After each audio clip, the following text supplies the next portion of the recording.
Le thème de ce soir, c'est la puissance de l'amour. Dites à ton voisin, la puissance de l'amour. La puissance de l'amour.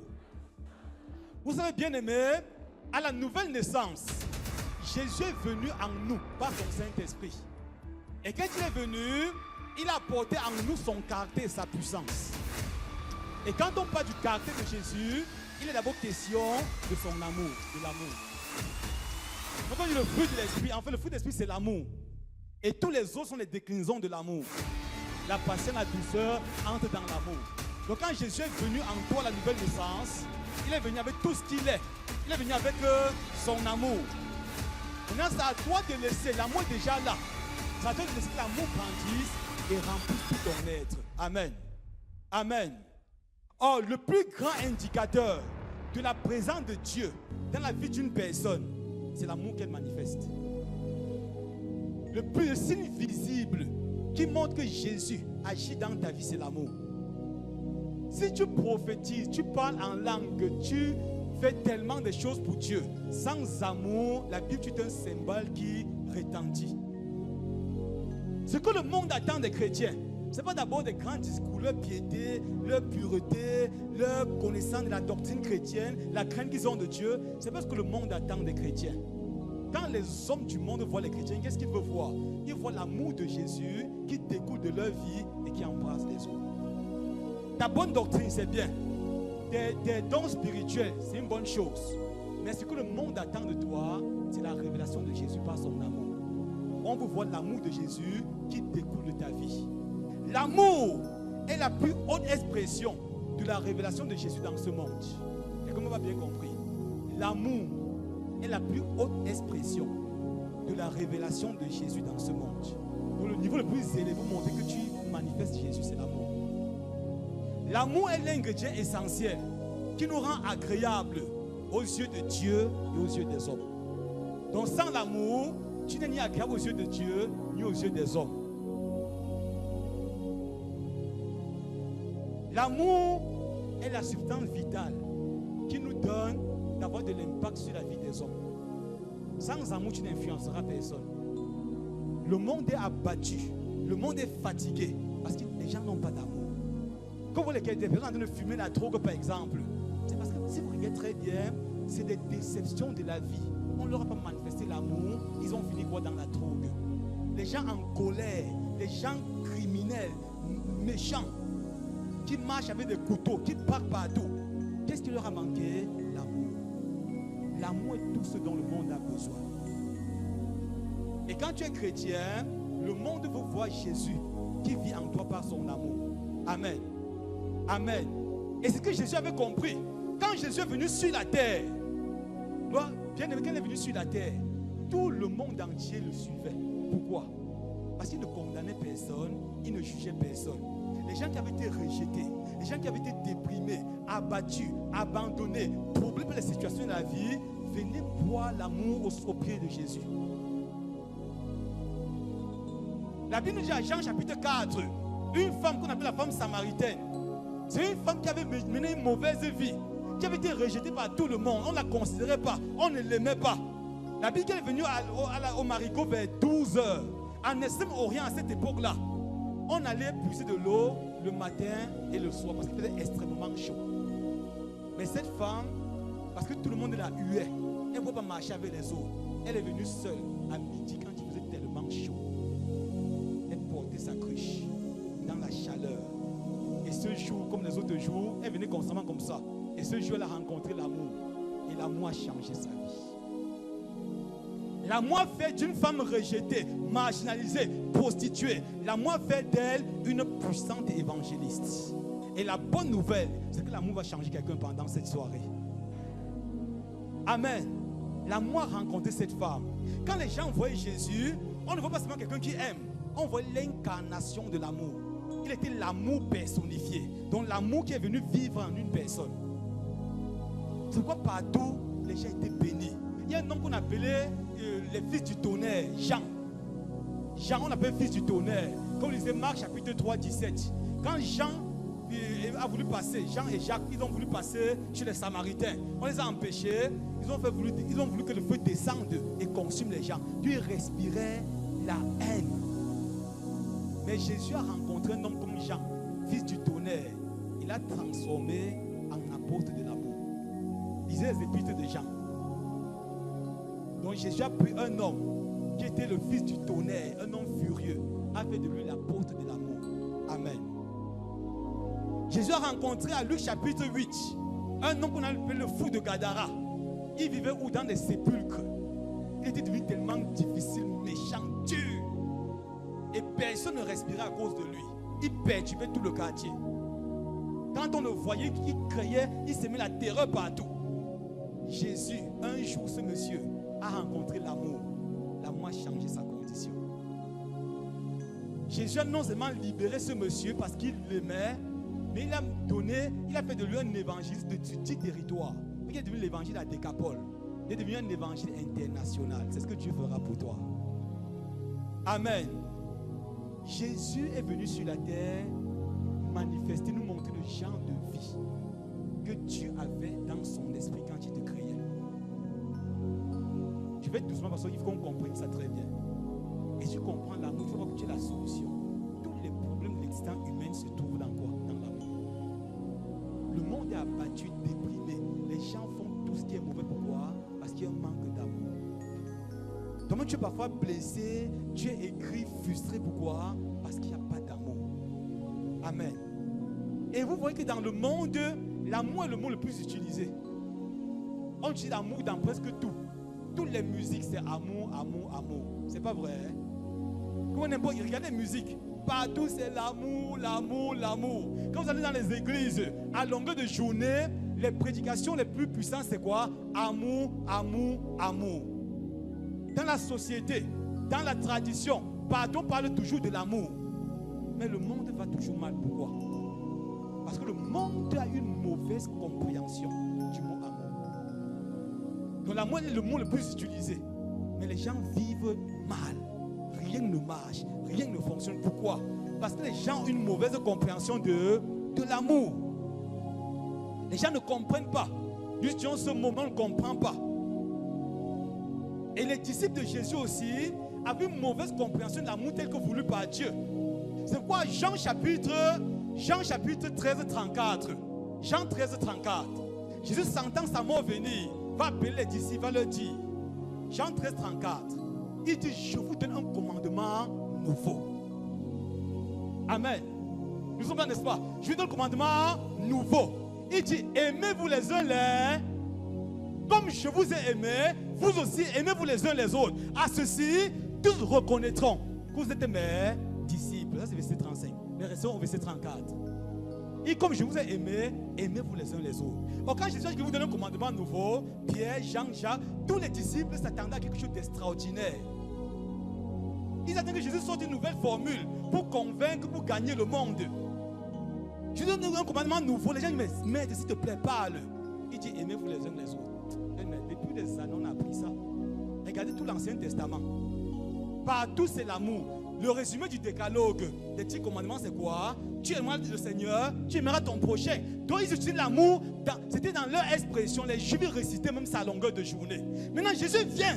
Il leur dit, je vous donne un commandement nouveau. On s'attend à ce qu'il donne quelque chose de différent. Il dit, aimez-vous les uns les autres. C'était nouveau en quoi? Un mot qu'on a l'habitude d'utiliser. Tu viens dire, je vous donne un commandement nouveau. Lisez Lévitique. Tu insistais, tu vas aimer ton prochain, tu vas aimer ton Dieu. Maintenant, Jésus appelle ça commandement nouveau. Donc les pieds s'attendent que Jésus sorte une nouvelle formule. Il dit aimez-vous les uns les autres. Et on dit que bon, Jésus, tu nous fatigues avec ça. On connaît ça. Mais Jésus appelle ça nouveau. Pourquoi l'amour est un commandement nouveau? L'amour est un commandement nouveau pour deux raisons. Il y a que tu comprennes très bien. Parce que quand nous avons pratiquement ça opéré au quartier, guérir des personnes, si on n'a pas compris le principe de l'amour, il y a des choses qu'on ne peut pas expérimenter en Dieu. Amen. Amen. La marche dans l'amour, avant qu'on entre dans le verset, est le plus haut niveau de la maturité spirituelle. De la capacité à vivre, à marcher dans l'amour. Et quand on t'offense, tu continues à aimer. On te blesse, tu continues à aimer. C'est au niveau de maturité le plus élevé. Il n'y a pas de maturité plus élevée que ça. La marche dans l'amour est le plus haut degré de combat spirituel. Le combat spirituel, c'est pas envoyer le feu, c'est la capacité. à continuer à vivre dans l'amour en dépit de tout ce que les gens mettent devant toi. Tu demeures dans l'amour. Amen. Donc Jésus a dit, vous donne un commandement nouveau. C'était nouveau pourquoi? Pour deux raisons.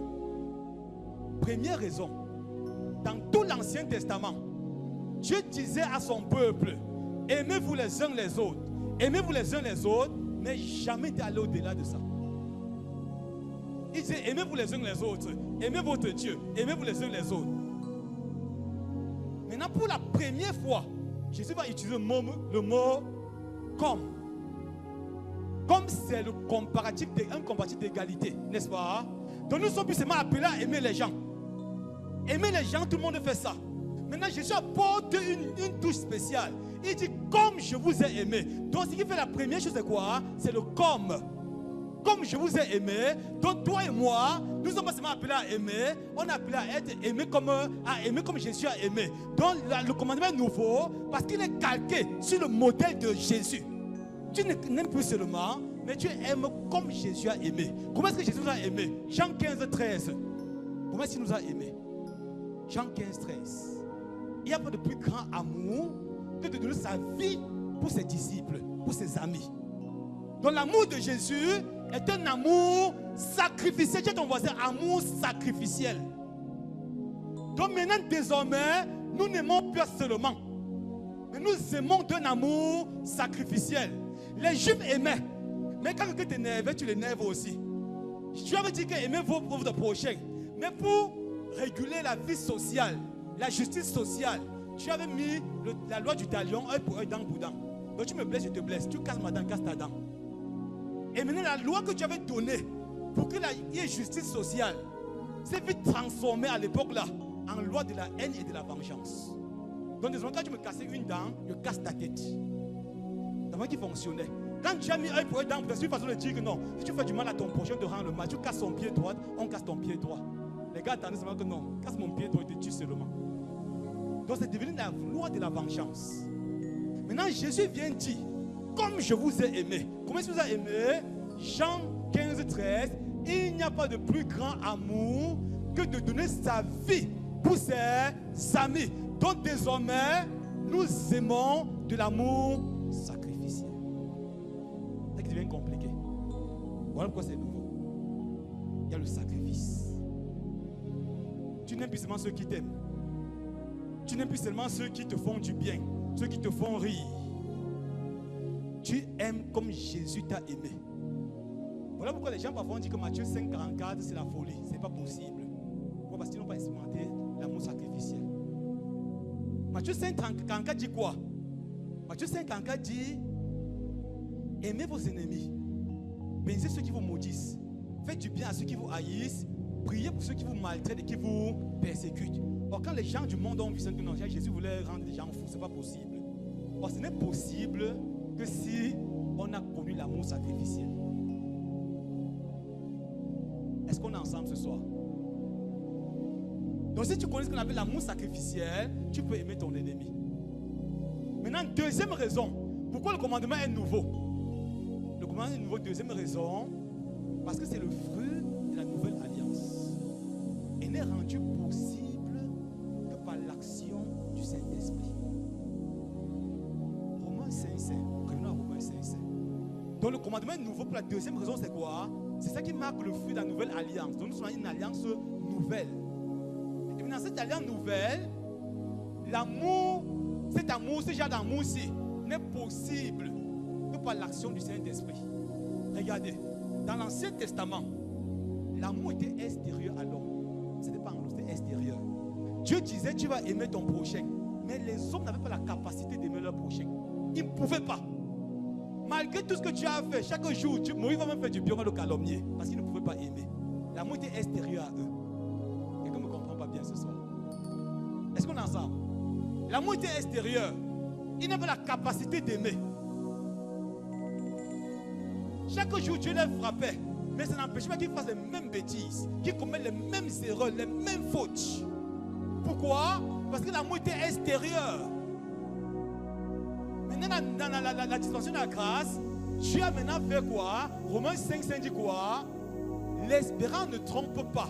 Parce que l'amour de Dieu est répandu dans nos cœurs par le Saint-Esprit. Donc désormais, l'amour n'est plus extérieur à nous, c'est à l'intérieur de nous. Tape ta poitrine que l'amour est à l'intérieur. Donc ce n'est que par le Saint-Esprit c'est possible de vivre ça. Les gens peuvent chanter, les païens peuvent chanter l'amour monté, l'amour descendu. Ils ne comprennent pas le sens de l'amour. L'amour chez le païen veut dire que je t'aime parce que je veux obtenir ceci ou cela de toi. Maintenant, ce genre d'amour n'est possible que si tu portes le Saint-Esprit. Parce que le Saint-Esprit vient faire que, il vient reproduire la vie de Jésus dans la vie du croyant. Ça, c'est le but du Saint-Esprit. Il vient reproduire le modèle de Jésus en toi. C'est pourquoi ce commandement est nouveau. Parce que quelqu'un n'est pas né de nouveau, il ne peut jamais connaître ce genre d'amour. Quelqu'un peut dire qu'il est né de nouveau, il vient, il respire la haine. Il y a un problème. L'amour de Dieu est répandu dans nos cœurs. C'est l'amour qui nous donne la capacité d'aimer des personnes qui sont bizarres, qui sont méchantes, des personnes qui n'ont rien pour qu'on les aime. Ce genre d'amour, parce que ce genre d'amour de Jésus, nous les aimons. Imaginez Jésus. On a pris un homme de bien qui n'avait jamais fait du mal à personne. On l'a torturé, malmené, tourmenté, percé ses mains, percé son crâne. Arrivé à la croix, on l'a crucifié. Il avait la capacité de faire descendre les légions d'anges, mais il n'a pas fait. C'est l'amour sacrificiel. Il faut le Saint-Esprit pour ça. Il a dit, je pouvais faire quand une légion d'anges descend, mais il n'a pas fait. Maintenant, sur la croix, il a dit, Père, pardonne-leur. Quand ils ne savent pas ce qu'il leur... Si Jésus ne disait pas ça, le jugement de Dieu descendait sur l'humanité. Mais le genre d'amour qu'il portait, même quand il avait mal, il a dit pardonne. Amour sincère. L'amour de Dieu, dans le même amour qui maintenait Jésus à la croix, est désormais répandu dans nos cœurs. Et c'est possible de vivre cet amour-là. Amen. Amen. Je vois quelqu'un qui ne dit pas Amen, que non, pasteur, il m'a fait trop de mal. N'est-ce pas? Et on m'a trop blessé. On ne m'a plus blessé que Jésus. C'est vrai que tu étais blessé, mais Jésus était encore plus blessé. Personne ne m'a versé ton sang. Tu es là comme ça, il n'y a même pas un trou sur tes mains. Monte tes mains, vois. Aucun trou sur tes mains. Il n'est pas pardonné. Jésus n'a percé ses mains, percé son crâne. Mais c'est dans cette condition qu'il a dit Père, pardonne-leur. Pourquoi? Parce qu'il voulait nous donner un genre d'amour. Un genre d'amour qu'une nouvelle race de personnes veut recevoir par le Saint-Esprit. C'est cet amour qu'il a donné aux chrétiens de la première église, après la mort de Jésus, de vivre une vie où les ennemis les arrêtaient, les torturaient, les enfermaient, ils continuaient toujours à aimer. Comme disait le mot chrétien est venu pour la première fois, acte 11, 35. On dit que les chrétiens étaient à les Paul et Barnabas et étaient à Antioche. Les païens les calomniaient, les méprisaient, les mettaient en prison. Mais les gars continuaient à aimer. Les gars sont retirés. Ces gens sont bizarres. Il faut que le chef de leur secte là, chrétien, il y a une nouvelle race de personnes que rien ne les énerve. Ils vivent Jésus. C'est possible avec l'action du Saint-Esprit. Un père de l'église, on appelait Tertullien du 2e siècle, c'est un apologète, père d'église du 2e siècle, dit qu'au temps de l'Empire romain, dans l'Empire romain, les chrétiens, l'église grandissait en force. Chaque jour, les chrétiens se multipliaient. Et à l'époque là, on venait devant le statut de César. On versait une bouffée d'encens pour dire que César est Seigneur. Les chrétiens ne le faisaient pas. Les gens venaient prendre l'encens, ils versent une bouffée d'encens pour dire que non, César est Seigneur. Les chrétiens ne le faisaient pas. Et le gouvernement de Rome, l'empereur a commencé à être troublé. Tout l'empire romain a commencé à être troublé. Que sûrement ces chrétiens montent un coup d'état. Sûrement ils veulent détruire l'empire. Ils ne se soumettent pas à nous, ils ne se prosternent pas devant nous et ils continuent toujours à aimer. Peut-être il y a un projet qui monte, ils veulent détruire l'empire. Et ils ont envoyé des personnes guetter les chrétiens, épier les chrétiens dans leur réunion parce qu'il y avait beaucoup de cellules de prière. Les gars priaient constamment dans les cellules. On a envoyé des espions, ils les guettaient. Les espions sont partis quand les chrétiens guettaient. Ils priaient, les espions commençaient à guetter. Et quand ils sont retournés pour rendre des comptes, leur maître, l'empereur leur a demandé qu'est-ce que vous avez vu là-bas. Et que mais ces chrétiens sont des gens étranges. C'est le résultat qu'ils ont donné. Ils sont des gens étranges. Ils sont ensemble dans une salle, il n'y a même pas d'image. Ils adorent un homme qui va bientôt revenir, qu'ils appellent Jésus. Ils espèrent qu'il revient bientôt. Ils l'aiment d'un amour passionné et ils s'aiment profondément les uns les autres. dont le rapport qu'on a donné de l'église a perturbé l'empire. Maintenant, quand on vient dans votre église, là, on peut voir ça. Elle est choriste. Elle est bien aimée. Nous sommes maintenant dans les églises où les gens montent en chair. Au lieu de prêcher, ils expriment la haine qu'ils portent. Ils montent parler de Jésus, l'amour personnifié, mais ils manifestent la haine, la calomnie, la méchanceté en chair. Il va suivre de telles personnes. Tu ne peux pas donner ce que tu ne portes pas. Les chairs sont devenus les lieux où les gens règlent les comptes. Au nom de Jésus. Mais quand les gens sont retournés, on dit qu'ils sont des gens étranges. Ils aiment d'un amour tellement profond. C'est le genre d'amour que Jésus donne. Cet amour te donne la capacité de vivre une vie sans calomnie. Une vie sans murmure et plainte. Tu aimes les gens avec leurs faiblesses. Amen. Amen. C'est le secret de la puissance qu'on te communique. Parce que chaque jour on monte, n'est-ce pas? Si tu veux manifester la puissance, les dons spirituels, sans amour, les dons vont faire de toi un sorcier. La puissance de Dieu sans amour, c'est la sorcellerie. La prédication de la vérité sans amour, c'est le légalisme et la méchanceté. Donc je peux prêcher la vérité, n'est-ce pas? Mais une vérité sans amour, c'est juste de la dureté, le légalisme. Il y a des gens qui disent des choses vraies, mais il n'y a aucun amour dans ce qu'ils disent là. Ils condamnent, ils montent en chair. Le pasteur la prêche bien. Ils condamnent tout le monde, ils fusillent le gouvernement, ils parlent mal. C'est pas mauvais, condamner. Mais le problème, ils le font sans amour. Et sans amour, ça devient quoi? Ça devient le légalisme. Amen. Amen. Je n'entends pas ton amen. Donc, bien aimé, Jésus est venu nous montrer l'amour divin qui s'oppose radicalement à l'amour humain. Il y a deux genres d'amour. Il y a un amour qui est divin, un amour qui est humain. Et au temps de Jésus, je n'avais pas fait la distinction entre les deux genres d'amour. Est-ce que Jésus a voulu révéler à ses disciples? Ils ont lu Jean 21. Jean 21, 15 à 17. Il y a quelque chose qui va se passer. Jésus va démontrer à Pierre que l'amour divin est différent de l'amour humain. Il y a des gens qui aiment ici, mais ils aiment encore au niveau de humain. C'est vrai que tout le temps quand on les blesse, ils ne veulent rien entendre parce qu'ils aiment au niveau de l'amour humain. Jean chapitre 15, 21, 15 à 17. Écoutez ceci. À Jean chapitre 21, c'est après la résurrection de Jésus. Donc Jésus est ressuscité. Il vient maintenant au lac de Tibériade, autour d'un feu. Il rencontre Pierre. Avant que ne crucifie Jésus, Pierre avait trahi Jésus autour de quoi? D'un feu. Autour d'un feu, à 3 reprises, il a régné son maître. On dit que tu connais, on dit que celui-là était avec Jésus. Pierre que non, on ne le connaît même pas. Donc à 3 reprises, il a régné Jésus. Ici, Jésus est ressuscité. Si Jésus manifestait l'amour humain, il n'est pas venu à dire, Simon, Pierre, m'aimes-tu? Il a dit, Pierre, tu me fais ça. Tu es méchant, tu m'as abandonné, lâcheur. Mais il vient, il dit ici, après qu'ils eurent mangé, Jésus dit à Simon, quelqu'un t'a trahi. Donc l'amour humain devait amener Jésus à réprimander Pierre. A dit, Pierre, c'est pas sérieux. Maintenant, il vient plutôt dire à Pierre, Simon, à Simon Pierre, Simon fils de Jonas, m'aimes-tu plus que ne m'aiment ceux-ci? Il lui répondit, oui Seigneur, tu sais que je t'aime. Jésus lui dit, paie mes agneaux. Tu as trahi quelqu'un qui te donne la promotion.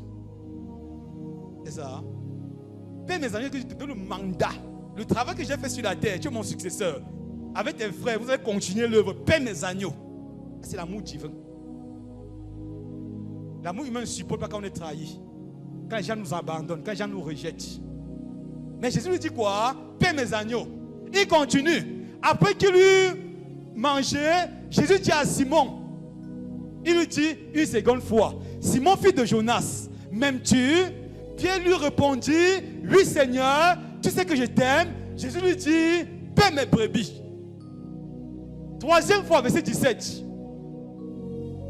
Il lui dit pour la troisième fois, Simon fils de Jonas, m'aimes-tu?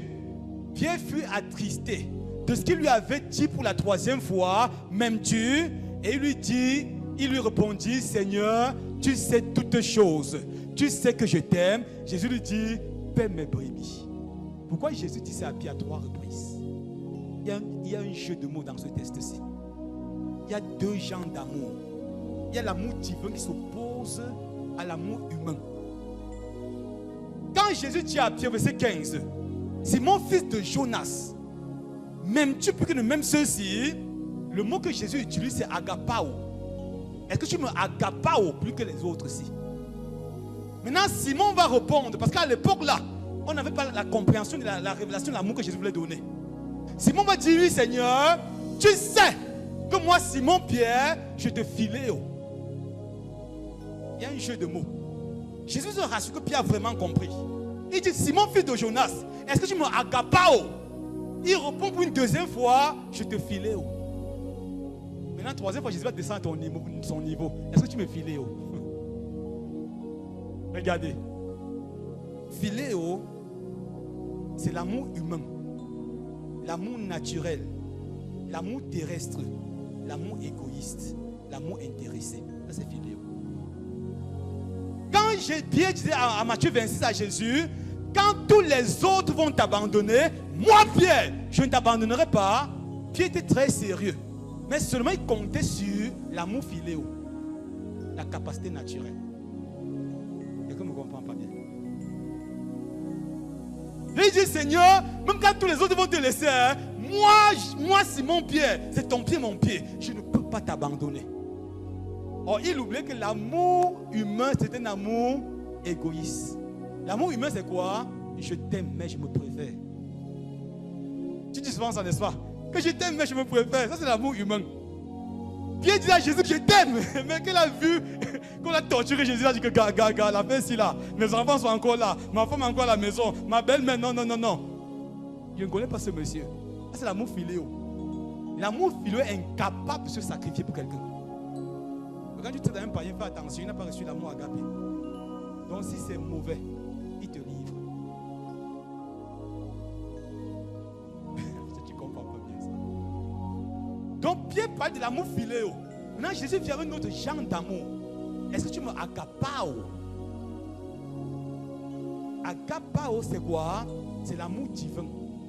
Un amour d'essence divin. Un amour qui tire sa source en Dieu. Un amour qui vient de Dieu.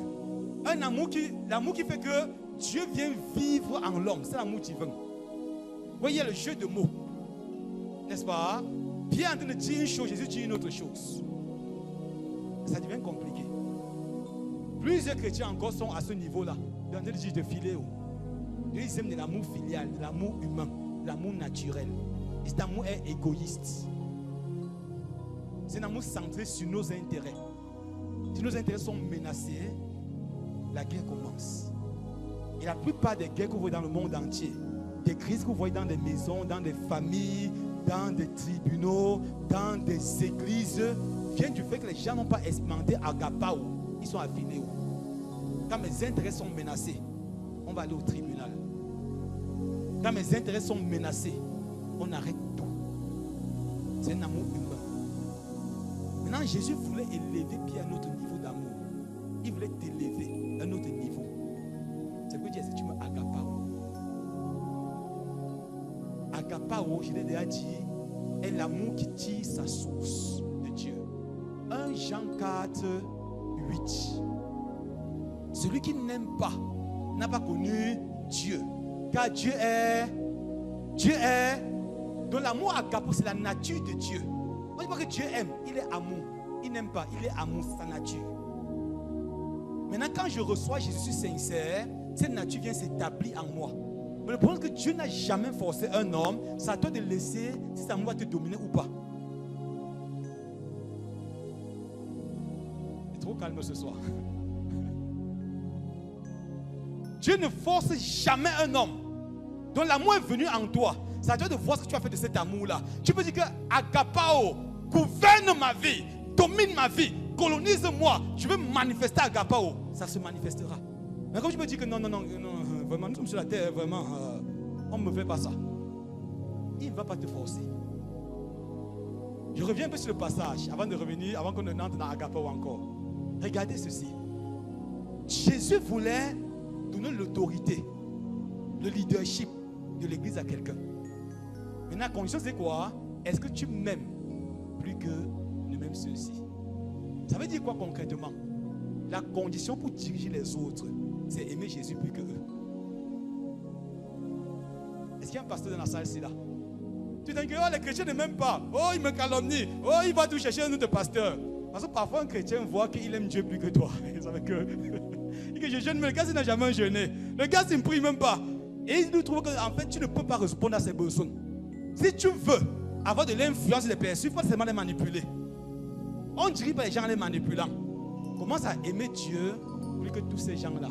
Et naturellement, si tu aimes Dieu plus que tous ces gens, ils vont se soumettre à ton leadership. Il n'y a pas là un serviteur de Dieu dans la salle. Arrête de manipuler les gens. Oh, vraiment, je vous te paie. J'ai déjà fait 25 ans de consécration. Oh, à notre époque, on ne faisait pas. Laisse les bêtises, les manipulations. Commence à aimer Dieu plus que tout le monde. Et automatiquement, parce que tu aimes Dieu, les gens viendront. Dis, dirige-nous, conduis-nous, montre-nous la voie. Amen. Je ne peux pas suivre un homme qui n'aime pas Dieu. Donc tu jeûnes depuis des années, tu ne l'as jamais vu jeûner. Il critique tout sur Dieu. C'est difficile que tu te soumettes à son leader. C'est pourquoi Jésus dit ici à Pierre, la condition pour être le leader, pour diriger tes frères, c'est que aime-moi plus que tous ces frères-là. Pour toi qui veux diriger un groupe à l'église, qui veux diriger une entreprise, si tu veux avoir la stabilité, veux voir Dieu se manifester, commence à aimer Dieu plus que tous les autres. Amen. Revenons maintenant à Agapao. Donc maintenant nous recevons Agapao. Romains 5 a dit à la nouvelle naissance, mais il nous appartient de laisser que cet amour grandisse, nous domine et gouverne toute notre vie. Amen. Donc tu vas laisser qu'Agapao vienne te dominer. Je vois des chrétiens qui ont déjà prié, Seigneur, donne-moi l'amour. Seigneur, fais-moi aimer mon prochain. Seigneur, fais-moi aimer. Seigneur, augmente mon amour. Dieu ne peut pas faire ça. C'est une prière inutile. Vous comprenez? Donc dire que Seigneur, donne-moi l'amour, c'est une prière qui n'a même pas de sens. Dieu ne peut pas donner l'amour à quelqu'un. Donc quand tu es né de nouveau, l'amour est venu en toi. Tu ne me comprends pas bien. Quand tu es né de nouveau, Jésus est venu en toi avec son caractère qu'on appelle l'amour. Il t'appartient maintenant à laisser que cet amour s'extériorise. Dis que donne-moi, il ne va pas te donner l'amour parce qu'il t'a déjà donné l'amour. Romains 5. Mais il veut que cet amour maintenant en toi grandisse. Grandisse. Et te gouverne totalement, que tu manifestes Jésus sur la terre. Amen. Amen. Agapao est déjà là. Mais c'est à chacun de trouver le moyen. Donc chaque fois que Dieu permet qu'on te nerve, il te donne l'occasion de manifester Agapao. Chaque fois que Dieu, il y a des difficultés, il y a l'occasion de calomnier. Et que tu ne calomnies pas, tu es en train de faire grandir l'amour, de faire que ça se manifeste. C'est le seul moyen de développer l'amour. Ce n'est pas par la prière. Tu peux prier tous les jours, oh Seigneur, augmente-moi l'amour. Dieu ne va pas faire ça. Il n'a jamais augmenté l'amour à quelqu'un. Il ne va pas commencer sur toi. Maintenant, quand tu augmentes mon amour, tu envoies une tête qui t'énerve. Quelqu'un qui est bizarre, il t'a tellement calomnié, n'est-ce pas? Et toi, tu as envie de le régler. Voilà l'occasion de faire grandir Agapao. Il fait que l'amour grandisse. C'est aimer. Aimer. Disait, on m'a blessé, mais j'aime. On m'a rejeté, mais je continue à aimer. À aimer. Je refuse de calomnier. Plus tu le fais, plus Agapao grandit. Retenez ceci, bien aimé. Selon Dieu, l'amour n'a jamais été un sentiment passif. Je t'aime signifie quoi? Je suis déterminé à souffrir pour toi, à mourir pour toi. Je suis engagé à être patient envers toi. Je suis engagé à supporter tout ce que tu me fais, à accepter le mal que tu fais. Ça, je t'aime, selon Dieu. Est-ce que Jésus a manifesté qu'il était sur la croix? Il n'a pas changé son langage. Est-ce que Dieu fait pour nous? L'amour de Dieu ne change pas. Il a continué à aimer. Amen. Pourquoi? Parce que Jésus était dominé par l'amour. Dis à ton voisin, dominé par l'amour. Dis à ton voisin, sois dominé par l'amour. Quand tu es dominé par l'amour, tu ne vois plus les torts que les gens te commettent. les torts que les gens font à ton endroit. Tu ne vois plus les injures, le rejet. Tu es tellement dominé que ton amour ne te permet plus de faire certaines choses. Il y a un homme dans la Bible qu'on appelait Étienne. Étienne. Acte chapitre 7. Du coup, on a pris ce gars-là qui prêchait l'évangile, faisait des miracles. On l'a accusé et ses accusateurs ont pris des pierres. On a commencé à le frapper. À frapper Étienne. Il est tombé et quand il mourait, il a dit quoi? Père, ne leur impute pas ce péché. Dis à ton voisin, Étienne était dominé par l'amour. Un gars qui faisait comme les miracles comme Étienne a la capacité de faire que même un renard sort de nulle part et avale quelqu'un. Qu'un lion sort de Dieu, il pourrait maudire. Mais il a dit, Pierre, Père, ne leur impute pas ce péché. Pourquoi? Parce que l'amour, il ne peut pas faire le contraire. Il était dominé par l'amour. On était en train de le tuer. Et celui qui a arrêté les habits de ceux qui tuaient, on l'appelait Paul. L'appel de Paul n'a pas commencé à acte 9. L'appel a commencé à acte 7. Qu'il a vu ce genre d'amour. Il n'avait jamais vu un tel truc. Quand Étienne a dit, Père, ne leur impute pas ce péché, ça a bouleversé la vie de Paul. À 3 reprises dans le Nouveau Testament, il revient sur la scène. Comme on dit, acte 22, il revient. Il revenait constamment. Parce que la première fois, parce que la Bible, Paul respirait le meurtre. Il était tellement en colère et enragé. Mais il voit quelqu'un qu'on est en train de tuer. Il dit, ne leur impute pas ce péché. Ça a bouleversé Paul. C'est pourquoi à Acte chapitre 9, quand sur le chemin de Damas, Paul va voir une grande lumière, il sera le premier à dire, qui es-tu Seigneur? Et ça commence à mettre dans son esprit que Dieu là est vivant. Pourquoi? Parce qu'il avait vu un homme manifester l'amour. Amen. Si tu manifestes l'amour, bien-aimé, tu vas briser même l'homme le plus difficile. Amen. Amen. Donc Étienne a manifesté l'amour. Et plus tard, quand Paul sera converti, il va écrire le plus grand hymne de l'amour, 1 Corinthiens 13. Donc l'amour a commencé ce jour-là. Ça a tellement bouleversé Paul que plus tard, il a sorti un chapitre sur l'amour. L'amour pardonne tout, l'amour supporte tout. L'amour. Lui qui respire le meurtre, il a écrit un chapitre pour dire que non, je connais ce qu'on appelle l'amour. Parce qu'il a vu l'amour pardonne toi Étienne, l'amour supporte toi Étienne, l'amour, il a vu tout ça en un homme. Il a écrit plus tard pour donner les marques de l'amour. Amen. Et quand vous allez 2 Corinthiens 5, 14, vous avez le secret du ministère de l'apôtre Paul. 2 Corinthiens 5, 14. Il va dire quoi? L'amour de Christ nous presse, en d'autres nous domine. 2 Corinthiens 5, 14. L'amour de Christ nous presse. Car, parce que nous estimons que si un seul est mort, tous sont morts. Verset 15. Afin que ceux qui vivent ne vivent plus pour eux-mêmes, mais pour celui qui est mort et ressuscité pour eux. Donc Paul a dit que l'amour de Christ nous presse. Et ça, c'est le secret du ministère de l'apôtre Paul. Il était pressé par l'amour, dominé par l'amour. Il disait comme Jésus est mort pour moi, moi aussi je suis mort pour Jésus. En d'autres termes, mes intérêts, mon avenir, mon bonheur, mon épanouissement n'existent plus. Mon confort personnel n'existe plus. Si Jésus est mort pour moi, moi aussi Paul, je suis mort à mes intérêts. Je suis mort à mon confort personnel. Je suis mort au désir de vouloir me réaliser. Si un est mort, tous sont morts. C'est ça qui a influencé toute la vie de Paul. Il est arrivé à Lystre. On l'a pris, on a tellement battu, on a jeté dans une fosse, on croyait qu'il est mort. On l'a jeté dans une fosse. Donc les disciples l'ont encerclé. Et le lendemain, quand il est sorti de la fosse, il est entré dans la ville prêcher l'évangile. C'est l'amour qui faisait que Paul était en prison, dans les chaînes. Mais il écrivait l'amour. Il invitait les gens qui étaient libres à aimer Jésus, à s'aimer les uns les autres. On t'a mis dans les faits un jour, dans les chaînes. Tu vas maudire Jésus ce jour-là. Mais ce qu'il a fait, il parle de Jésus même en prison. Mais en prison, Paul écrivait pour encourager les gens qui sont libres. Il était dominé par l'amour. C'était plus possible qu'il fasse autrement. Amen. Amen. J'ai ton voisin était dominé par l'amour. Dominé par l'amour. Bien aimé, quand vous voyez l'évangile que nous avons reçu ici dans les années du 19e, 18e, 19e siècle, il y a eu des gens qui ont compris l'amour de Dieu. Ils ont laissé le confort en Occident. À l'époque, l'Afrique était comme une forêt, avec les mouches têtiers partout. On appelait l'Afrique le tombeau du missionnaire. Même comme c'était les critiques aujourd'hui. Les gens venaient mourir en grand nombre, on les enterrait partout. Regardez toutes les stations missionnaires. Vous allez voir les tombes des missionnaires. Ces gens-là laissaient leur famille, laissaient tout ce qu'ils avaient pour venir souffrir et mourir, poussé par l'amour, dominé par l'amour. Maintenant, si tu aimes, qu'est-ce qui montre que tu aimes? Quand on aime, il y a des actions. Amen.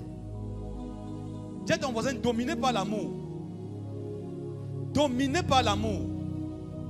Bien aimé, quand tu es dominé par l'amour, c'est la condition première pour expérimenter la puissance de Dieu.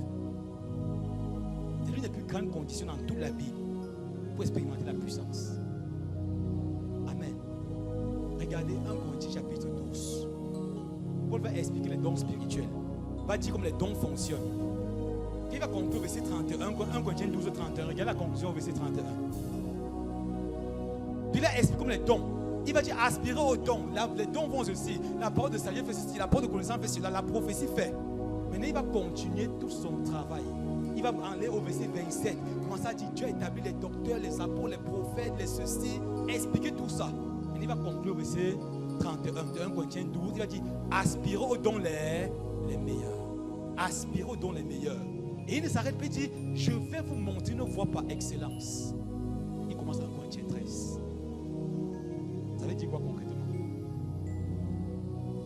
Il a expliqué tout sur les dons, sur la puissance de Dieu. Il dit aspirer aux dons les meilleurs. Et il commence directement. Quand je parlerai langue des anges et des hommes, si je n'ai pas l'amour, je ne suis rien. Donc Paul voulait dire que la meilleure façon d'aspirer aux dons les meilleurs, c'est aimer. C'est aimer les hommes. Pas aimer les choses, aimer les hommes.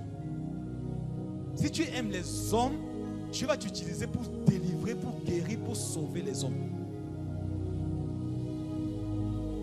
Alléluia. À l'époque, la Bible n'est pas divisée en chapitres et en versets. C'est nous qui avons divisé la Bible en chapitres et en versets. Quand Paul écrivait 1 Corinthiens 12 et 13, c'était la suite logique. Au 10e siècle, on a essayé de diviser chapitre et versets pour faciliter la lecture. Mais à l'époque, quand Paul a fini son truc sur les dons spirituels, il a dit aspire dons les meilleurs. Il a commencé 1 Corinthiens 13. Et 1 Corinthiens 13 ne parle que de l'amour. L'amour fait ceci, l'amour fait cela. Pour dire, si tu commences à vivre ces choses, automatiquement, les dons que tu as vus là vont se manifester dans ta vie. Les gens veulent la puissance, n'est-ce pas? Pour la plupart d'entre nous, nous voulons la puissance. L'un des secrets de la puissance, c'est l'amour. Amen. Le plus grand secret de la puissance, c'est l'amour. Pas l'amour que les gens chantent partout, prêchent à l'église, ne vivent pas. Ce n'est pas de ça qu'il est question. L'amour du genre divin. On ne dit pas que tu aimes un jour ou bien 2 jours, mais que tu aimes de façon permanente. Parce qu'il y a des gens qui aiment quand ils ont gagné la loterie, n'est-ce pas? Ils sont contents, ils aiment. Du coup, que tu leur as fait du bien, ils t'aiment, n'est-ce pas? Mais le lendemain, ils ont changé. Un amour qui vacille, ce n'est pas ce que c'est que l'amour est question. On dit un genre d'amour, tu demeures. Disons un genre 4-16 pour comprendre ce genre d'amour. Un genre 4-16, donc je veux demeurer dans l'amour. Jean va dire quoi? Un Jean 4-16. Pour nous, nous avons connu. Ouvrez vos Bibles, on va lire ça ensemble. Il n'est pas question d'aimer de façon spontanée, ponctuelle, mais que l'amour devienne ton mode, ton style de vie. Des années passent, ça ne change ta façon d'être. 1 Jean 4-16, on peut lire ça ensemble.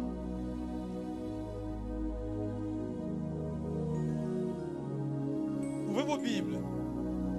Donc on parle de l'amour ici, là, c'est quoi? C'est vivre en permanence. 1, 2, 3, nous lisons.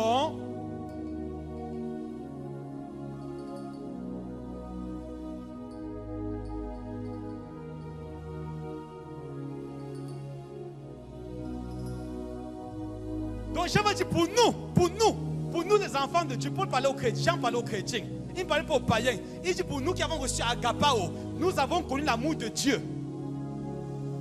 Dieu est amour. Et celui qui demeure dans l'amour, demeure en Dieu, et Dieu demeure en lui. Donc demeurer dans l'amour, c'est demeurer en Dieu. C'est porter Dieu, c'est vivre Dieu, c'est manifester Dieu. Mais la condition c'est quoi? C'est demeurer. Le mot demeurer vient du mot grec meno. Meno veut dire s'établir, s'installer. Ne pas changer. Ça demeurer. Être le même malgré, en dépit des situations et des circonstances. Regardez, voyez que Dieu est amour. Dieu ne t'aime pas quand tu as trop prié. Même quand tu ne pries pas, Dieu t'aime. Même quand tu pêches, l'amour de Dieu ne change pas. Et comment compris? Même quand tu es tombé dans un péché, Dieu continue à t'aimer à la même intensité. Dieu il demeure, rien ne change son amour. Jésus aimait les hommes quand il était sur la terre. À la croix, il a continué à les aimer à la croix. Au même niveau, il n'a pas changé. Son amour n'a pas baissé parce qu'on l'a crucifié. Il a continué à aimer parce qu'il était établi dans l'amour. Donc il dit, demeurer dans l'amour, c'est quoi? C'est s'asseoir à l'intérieur. C'est s'établir.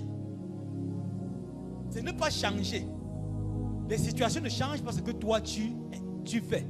Tu manifestes ça en dépit des situations, des circonstances. Ça demeurer dans l'amour. Et que Dieu est amour, et ceux qui demeurent dans l'amour demeurent en Dieu, et Dieu demeure en lui. Donc si tu veux porter Dieu en permanence, demeure dans l'amour. Donc rien ne vient changer ta façon d'être. Tu aimes quand il fait froid, tu aimes quand il fait chaud. Tu aimes quand les gens t'acclament, tu aimes aussi quand on ne t'acclame pas. Tu continues à aimer, donc ton amour ne change pas. Amen. Celui qui demeure dans l'amour demeure en Dieu. Et Dieu demeure en lui.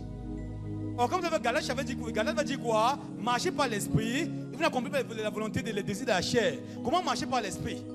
En effet, bien aimé, marcher par l'esprit, c'est marcher dans l'amour.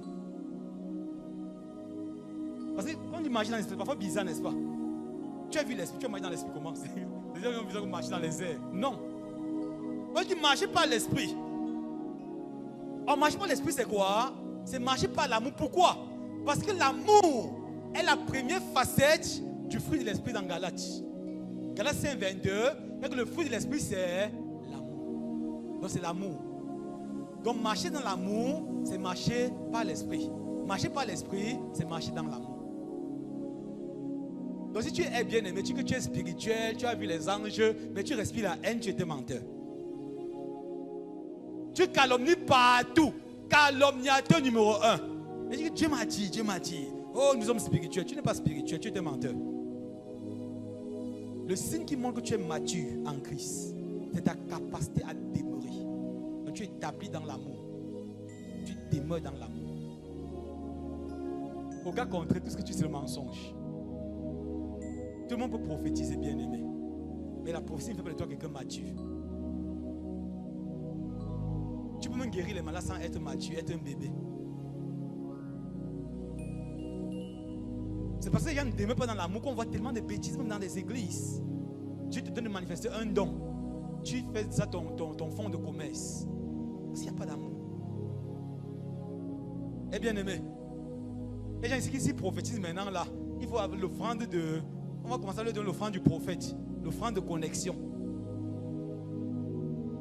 Donc tu as un amour filéo, l'amour humain, terrestre, charnel. Tu fais des choses pour toi, pour tes intérêts.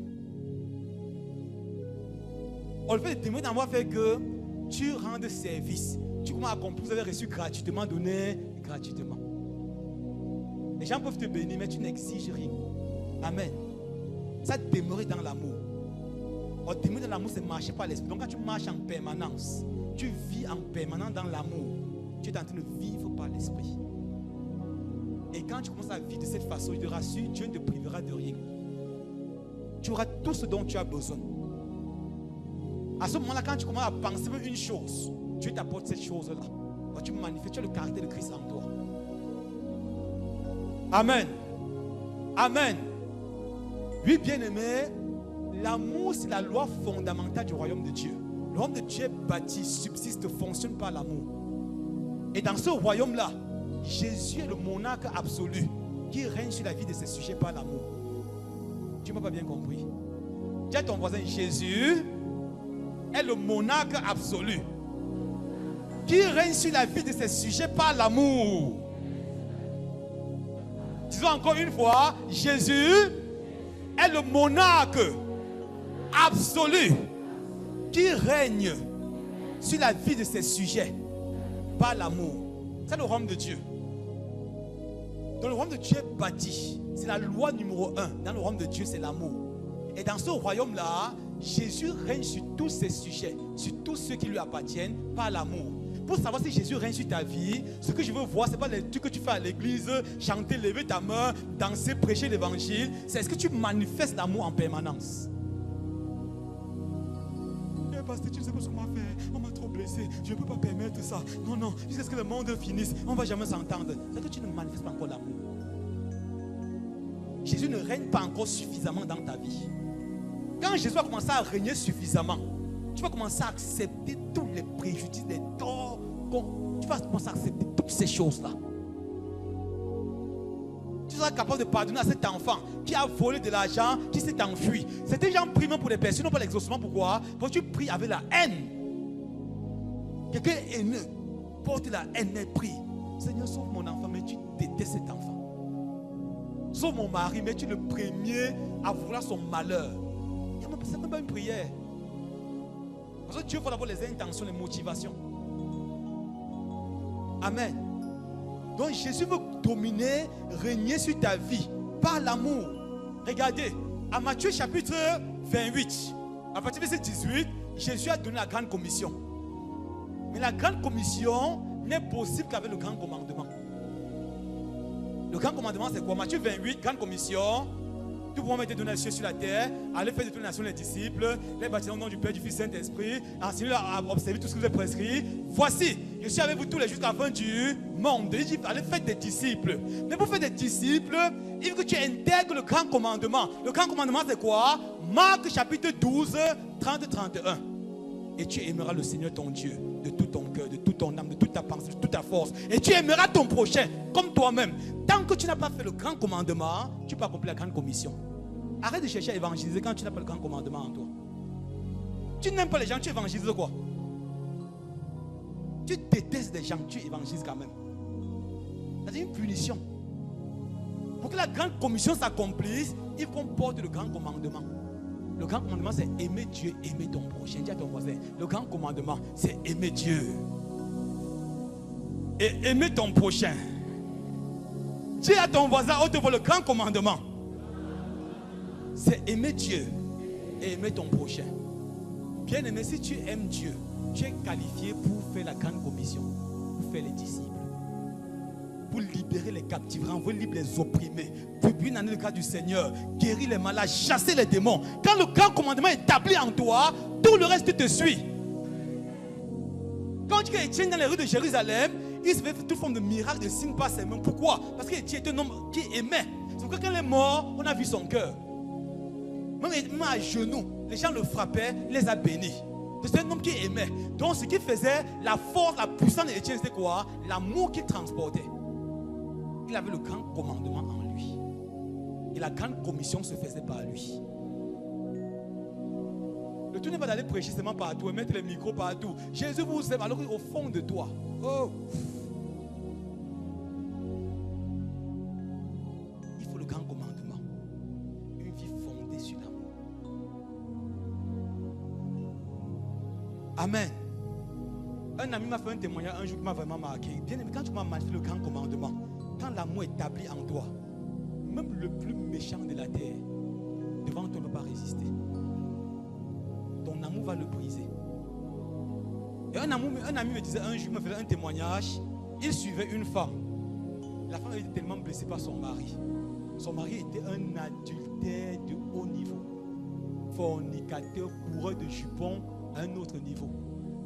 Elle venait voir mon ami, elle lui disait seulement que vraiment papa ça ne vaut plus la peine. Ça ne vaut plus la peine.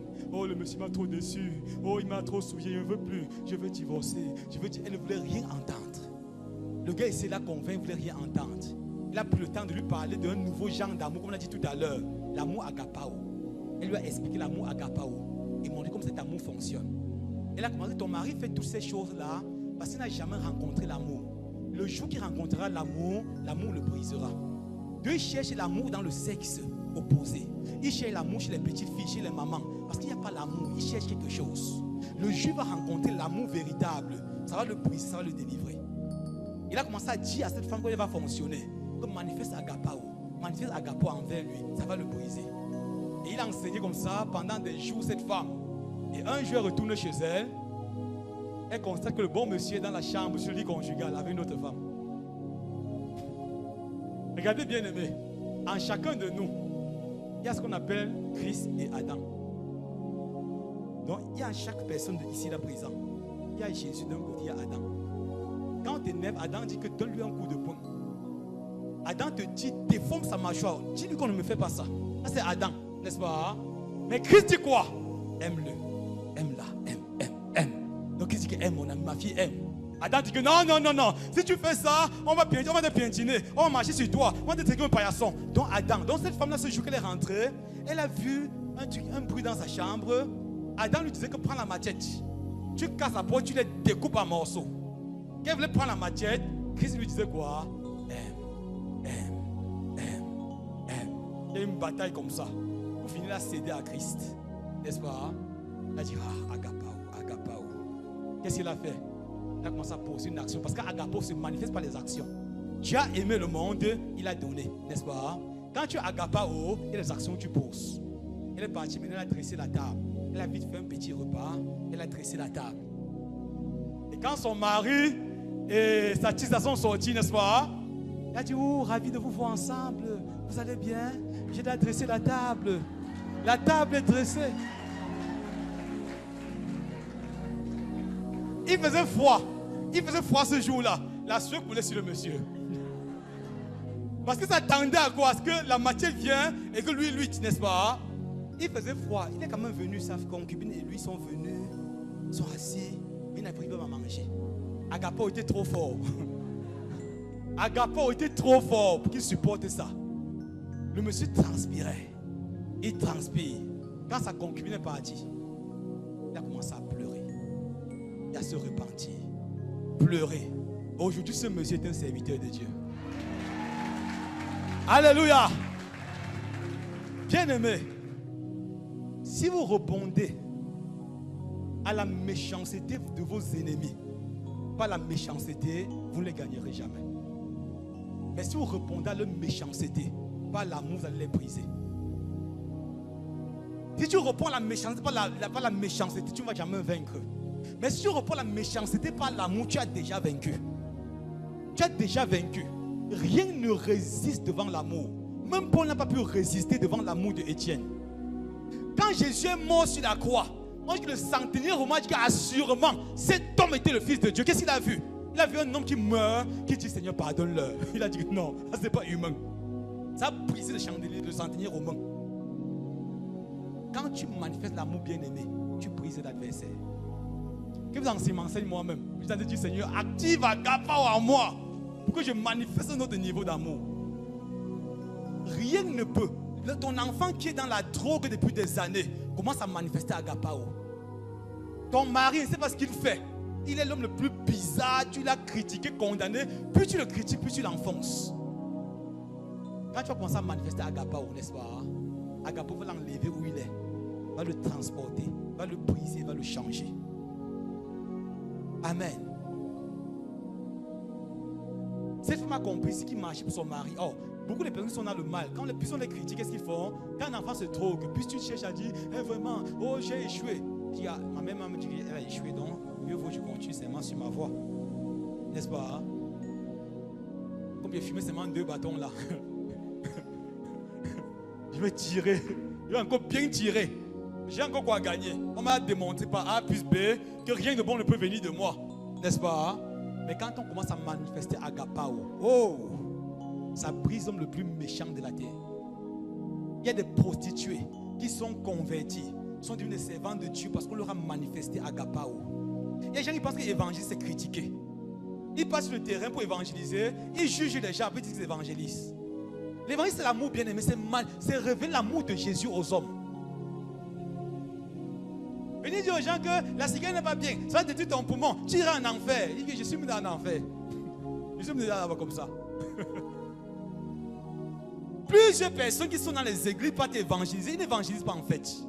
Ils font autre chose. Quand on dit bonne nouvelle, une bonne nouvelle peut énerver. On dit bonne nouvelle, la bonne nouvelle énerve. La bonne nouvelle c'est comme un parfum. Quand il y a un parfum, tout le monde hume l'odeur, tout le monde est attiré par le parfum. La bonne nouvelle n'énerve pas. Donc, tous les messages que nous passons qui énervent, qui blessent les personnes, ce n'est pas la bonne nouvelle, c'est autre chose. C'est ton règlement de compte. C'est l'amour filéo qui brûle trop en toi et tu règles le compte des hommes.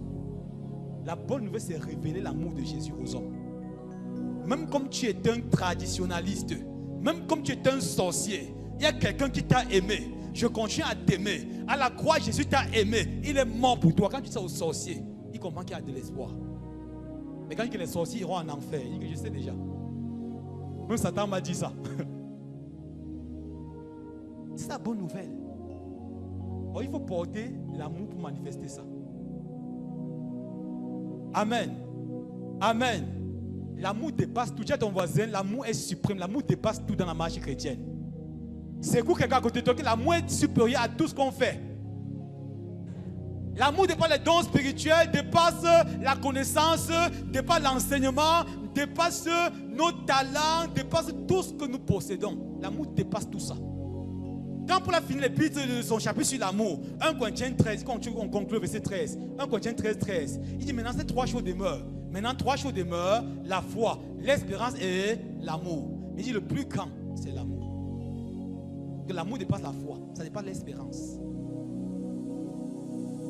Sans l'amour, la foi est inopérante. Sans l'amour, l'espérance est vaine. Donc s'il n'y a pas l'amour, l'espérance n'a même pas de sens. S'il n'y a pas l'amour, la foi n'est pas activée. Mais quand il y a l'amour, la foi est activée. Je suis même paralytique ici parce que si je porte l'amour en moi, quand je déclare lève-toi et marche, qu'est-ce que l'amour fait? L'amour active ma foi. Et le résultat se produit. Amen. Et sans l'amour, la foi est inopérante et l'espérance est vaine. Il dit maintenant ces trois choses demeurent. La foi, l'espérance et l'amour. Mais il dit le plus grand c'est l'amour. Pourquoi le plus grand c'est l'amour? Pourquoi? Regardez. Paul va dire que ces trois choses demeurent. La foi, l'espérance et l'amour. Dans ces versets, la charité. Mais il dit, mais la plus grande de ces choses, c'est la charité. Pourquoi? Regardez ceci. Sur la terre, la foi, l'espérance et l'amour sont des trois les plus grandes vertus. Parce qu'ils nous introduisent dans l'éternité. Voilà pourquoi les trois sont les plus importants. Quand tu dis que Jésus revient, ce n'est pas la foi. C'est vrai, n'est-ce pas? Quand un jour on sera au ciel, on va marcher avec les anges, on sera assis sur une table, il y aura les noces de l'agneau. C'est l'espérance. Tu crois que ça se fera un jour? C'est l'attente d'un bien qu'on désire. Espérance. N'est-ce pas? Or, sur la terre, les trois fonctionnent bien. Maintenant, quand on va quitter la terre, l'espérance et la foi auront atteint leur objectif. Ils ne vont plus fonctionner. Quand tu vas voir Jésus face à face, tu vas encore croire en quoi? Tu ne crois plus en lui parce qu'il est devant toi face à face. Tu le verras tel qu'il est. La foi n'aura plus sa raison d'être. La foi aura accompli sa mission sur la terre. L'espérance aura accompli sa mission sur la terre. Il y en a seul qui demeure, c'est l'amour. Parce que dans l'éternité, on va continuer à aimer. Mais on n'a pas foi au ciel. Au ciel, on n'a pas foi. Sur la terre, tu as foi parce que tu ne vois pas Dieu. N'est-ce pas? Au ciel, il sera face à face. Il n'y a plus besoin d'avoir foi. Il est là. Je n'ai pas foi ici que j'ai une Bible devant moi. La Bible est là. Il n'y a pas besoin de foi pour ça. Il n'y a pas besoin d'espérance pour ça. Donc au ciel, on va voir Jésus face à face. On n'aura plus besoin de foi et d'espérance. La seule chose qui va demeurer, c'est l'amour. Donc la seule chose qui va demeurer après ton passage sur la terre, c'est l'amour. Tout ce que les hommes retiendront de toi après ton départ de ce monde, c'est la façon dont tu les as aimés. Et comment comprenez? On ne va jamais dire que, oh, il a construit 5 maisons. Même quand on va au deuil, on entend jamais que, ah, le monsieur a construit 5 maisons. On dit que, oh, il aimait, il était gentil. Donc tout ça tourne autour de l'amour. Oh, il était gentil. C'était le plus bon du quartier. C'est un papa discipliné. Oh, il aimait les enfants. C'est tout ce qu'on dit ça au deuil, non, n'est-ce pas? Si on dit le contraire. Moi, j'ai même dit qu'il a laissé beaucoup de maisons et d'enfants. On ne pense plus à ça. Les gens qui ont laissé un souvenir dans l'histoire, c'est quoi? Les gens qui ont aimé les autres. Quand on parle de Mère Teresa, qui connaît Mère Teresa ici? Est-ce qu'on te parle de Mère Teresa? Est-ce qu'on te parle des immeubles qu'elle a laissés? Vous savez qu'elle a laissé beaucoup de biens. Il y a des fondations Mère Teresa partout. Mais quand on parle d'elle, on ne se souvient pas de ces choses-là. On se souvient de la façon dont elle a aimé les pauvres dans les rues. Est-ce qu'il fait son nom? N'est-ce pas? Donc quand tu vas quitter la terre, on ne se souviendra pas de tout ce pourquoi tu te bats tous les jours. Tes diplômes là, on dit que il avait un master. On ne se souvient plus de ça. Quand tu vas me mourir, on va faire ça jeter. Ça dans la poubelle. Tes plus beaux vêtements, n'est-ce pas? Quelqu'un m'a porté ça, les vêtements que tu chérissais. On va donner ça à quelqu'un qui va, il va même partir au champ avec ça. Pour te narguer bien au champ avec ton ami qui te faisait ta joie.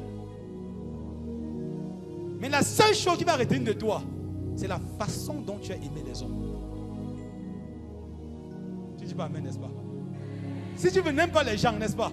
Quand tu as quitté la terre, ce qui va retenir de toi, c'est la façon dont tu m'as aimé. Et tu es quelqu'un, tu es dans l'église, tout écrit contre le pasteur, frustré. Oh, vraiment, pasteur, tu ne m'auras pas visité, tout en train de critiquer. Les gens qui se plaignent trop font que tu n'es visité. C'est pas ça, pasteur Valérie. Quand tu es un chrétien, toujours tout le temps, tu se plaindre. Pour finir, tu l'évites même. Quand tu envoies son message, tu ne réponds pas. Celui-ci, là, il se plaint trop. Mais quand les gens commencent à t'apprécier, parfois j'ai pensé à toi, tu es où depuis, j'aime quand tu rends au ministère. Même toi, tu dis waouh. N'est-ce pas? Et quand tu dis bonjour, tu écris vitement à 23h, tu écris. Comment tu vas ma fille? Ça va bien? Hein? Tout le monde aime l'amour. Frère, j'évite les chrétiens qui sont en train de se plaindre. Comment tu vas? Oh, ma tête fait encore mal aujourd'hui là. Demain, comment tu vas? C'est mes yeux qui font mal. Après demain, comment tu vas? Oh, le pied de l'enfant. Après demain, oh, la maison, le toit de la maison est percé. Quand tu le vois un autre jour, tu changes le chemin. Celui-là, il se plaint trop. Il se plaint trop. Il n'y a jamais de bonnes nouvelles. Jamais quelque chose qui valorise, qui encourage les autres. Toujours en train de se plaindre. Tout le monde aime l'amour. Amen. Et tout le monde sur la terre. Amen. Et l'amour, est ce qui va te donner à ressembler Jésus dans toute sa plénitude sur la terre. La seule chose qui te rapproche plus de Jésus, qui te donne de manifester plus Jésus, sa puissance, son caractère, c'est l'amour. Et j'ai dit tout à l'heure que le but des conférences de guérison, c'est quoi? C'est de former aussi des personnes. C'est de former une armée. Tu ne vas pas partir chasser des démocratie quand tu n'aimes pas. Vas-y, pourquoi mettre tous ces thèmes-ci là? Pourquoi on ne parle pas seulement de guérison matin, midi, soir? Si on parle de guérison sans amour, ça n'a pas de sens. On comprend ça? Hein? Si on vient ici, là, on reçoit un mort, mais on vit dans la haine, ça n'a pas de sens pour Dieu. Ce que Paul va dire quand je parlerai langue des sang et des hommes. S'il n'est pas l'amour, je suis comme un airain qui résonne, une cymbale qui retentit. Quand j'aurai la science des mystères, si je n'ai pas l'amour, je ne suis rien. Donc ce qui importe, c'est l'amour. Disons 1 Jean 4, 17. 1 Jean 4, 17.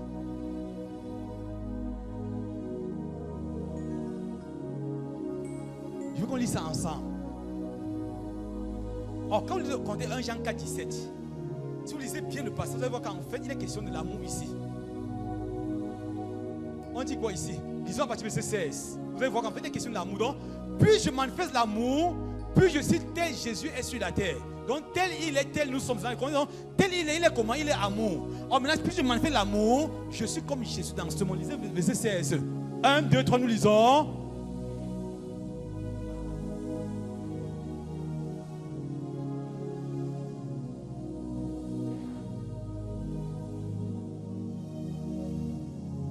Et Dieu demeure en lui. Maintenant, verset 17.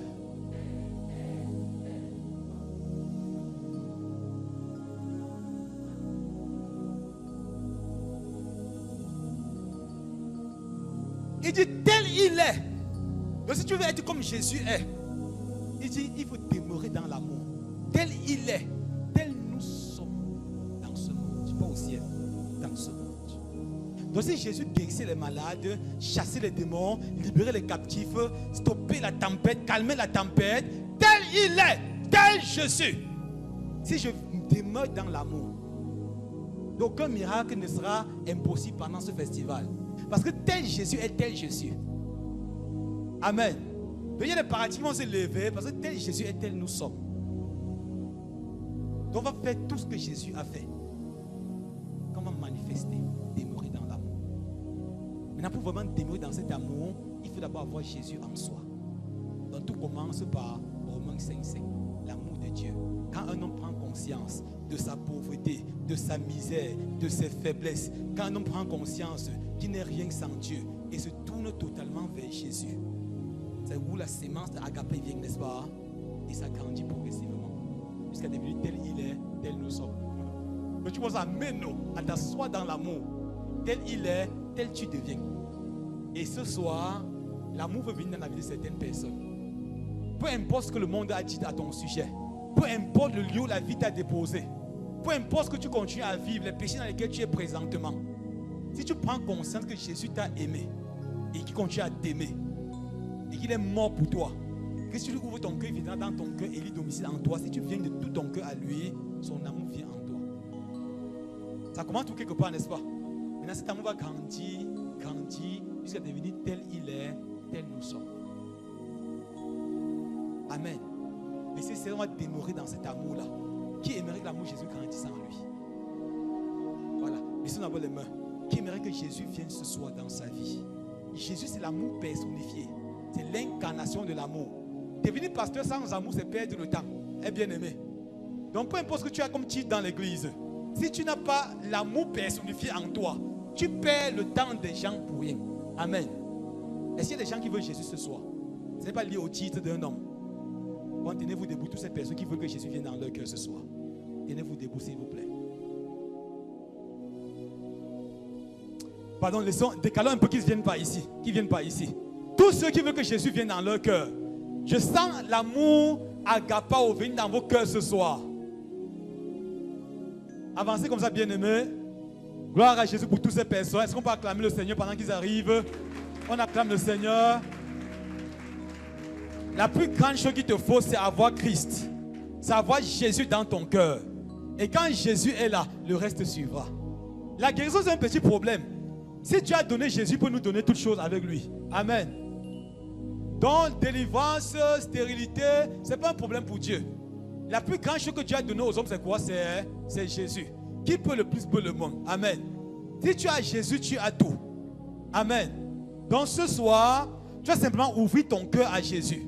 Peut-être tu as l'église depuis des années, tu as même un titre, on t'appelle même, je ne sais pas trop. On t'a donné un titre dans l'église, ce n'est pas mauvais, n'est-ce pas? Mais toutes ces choses sans Jésus n'ont pas de valeur. Donc ce soir, tu vas ouvrir ton cœur, tu vas dire, Seigneur Jésus, viens dans ce cœur-ci. Je veux vivre pour toi. Je veux que tu viennes t'établir et lis domicile en moi. Et les mamans qui ont les béquilles, et papa qui a les béquilles. La bonne nouvelle, c'est que tout à l'heure, vous allez laisser les béquilles là. Tous ceux qui ont les béquilles dans la salle-ci. Je ne veux pas parler de l'amour, l'amour se manifeste parce que ce n'est pas possible. Amen. Et papa, comment tu as marché? Sans Dieu dans te guérir. Comment ça fait ce que tu ne pouvais pas faire? Ok, écoutez-moi maintenant. Tu es guéri, je vois la main de Dieu te toucher. Je voulais dire avec moi de tout votre cœur ce soir. N'est-ce pas? Ouvrez votre cœur, n'est-ce pas? Et dites-le en croyant. Laissez tous les sclés religieux, les artifices religieux, que je suis à l'église depuis 1000 ans, j'ai fait ceci, j'ai conçu le temple. Toutes ces choses, c'est zéro sans Jésus. Donc il est question de maintenant de dire, Jésus, viens en moi. Je vais vivre pour toi. Je vais vous aider à faire cette prière. Si mes prières correspondent à votre cœur, dites-le en croyant. Seigneur Jésus-Christ, j'ai besoin de toi. Je reconnais que tu es venu dans ce monde. Tu as souffert, est mort et ressuscité pour moi. Ce soir, de tout mon cœur, je viens à toi. Entre dans mon cœur, entre dans ma vie et fais de moi ton enfant. Merci pour ton amour qui est répandu dans mon cœur par le Saint-Esprit. Merci Seigneur Jésus, parce que désormais, je vais vivre pour toi et pour ta gloire. Merci pour le pardon de mes péchés et pour la vie éternelle que tu me donnes. Amen. Est-ce qu'on peut acclamer pour eux? Alléluia! Amen. La Bible déclare qu'il y a de la joie dans le ciel pour un seul pécheur qui se repent. Je vois comme les anges sont en train de danser. Ces anges vont agir ici, là, maintenant, là. Amen. Ils sont en train de danser parce que tu es venu à Jésus. Le plus grand miracle, c'est le fait de recevoir Jésus dans son cœur. Ça dépasse même la résurrection des morts. Je suis sérieux. Parce que tu passes de la mort à la vie. Tu viens de t'inscrire dans l'éternité. Quand tu vas quitter la terre, tu vivras pour l'éternité. Tu viens d'avoir l'immortalité en toi. La vie et l'immortalité. 2 Timothée 1:10. Nous avons la vie et l'immortalité. C'est quoi la vie nouvelle? La vie que Jésus nous donne. Donc même la mort ne peut pas t'effrayer, ne peut pas te stopper. Amen.